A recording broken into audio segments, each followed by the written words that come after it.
So what do you do when you're doing a fast and you don't really get any breakthroughs? You don't feel God's presence as much as you would like? Well, the last video that I did was a few years ago.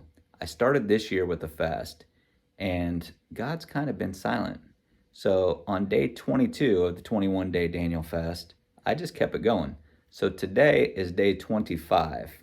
No, today's day 26. It's the 26th of January. Today's day 26, and I'm going to start documenting the second half of the fast. I'm going to go to day 40 at least, day 22 to day 40. And I'm really just laying myself out before God and saying, God, I want to be close to you. I want to feel your presence, and I want more of you. And I didn't get that in the first 21 days, so I'm just going to keep it going. So here's something interesting. I haven't felt, I felt the Holy Spirit speak to me a couple times, but nothing major. It is the 29th. So this is 29 days into my fast. And one of the biggest issues I've had in my life for the past 9 years, which has to do with another person, just resolved itself yesterday.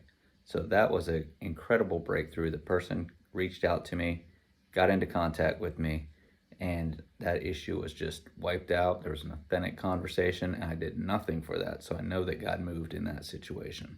All right, so I'm on day 32 of this fast, and the thing is, I have been eating fruits and vegetables for 32 days. I haven't really, even from the beginning of the fast, I wasn't really trying to get something from God or have a breakthrough, or I just wanted to be closer to God. And so far, thus far, after 32 days, remember I was going 21 days and I extended it, God is still silent. I've heard his voice, I've heard I felt his movements here and there. I mean, usually during a fast, I really feel the presence of God, and it seems like God is silent. I'm just gonna have faith. I'm gonna keep going. I'm gonna keep you updated.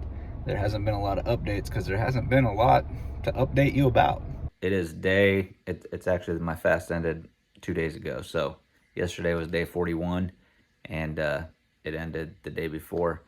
And no real, other than that breakthrough I kind of mentioned, no massive breakthroughs, no real word from God. He was silent for most of this fast. But I think what I've realized during this is that we're not entitled to anything. God is God, and God's going to do what he's going to do. There's a couple times in the scripture where prophets say, God's going to do what God's going to do. Let God do what is right to him. He is God, and he will do what he's going to do. I think it's important that we just always move forward, and we always, am I going to do a fast again? Yes, I'll eventually do a fast again.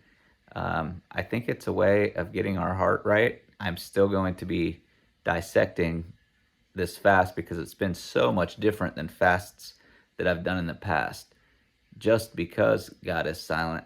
It's kind of like working out. If you have a good coach doesn't tell you what you want to hear, and a good coach doesn't let you stay comfortable. A good coach makes you uncomfortable, right? God's the best coach in the world. And this made me uncomfortable. I'm an internal type person, I'm an introvert. So I'm going to be rolling this through my mind and learning what I can. And as I'm reading scriptures now, I'm kind of looking for other times in the Bible where people cried out to God and he didn't answer them, or people cried out to God and he was silent, or time passed and God didn't really say anything. And there's so much to learn. That's kind of like probably going to be my focus this year. So I don't think all the lessons that I'm going to learn from this fast I already know to share with you, but I want to encourage you to, if you're in the middle of a Daniel fast, you're thinking about doing one, definitely do it. There's so many health benefits in addition to the spiritual benefits. So God bless. I'll see you on the next video. Check out one of my other videos.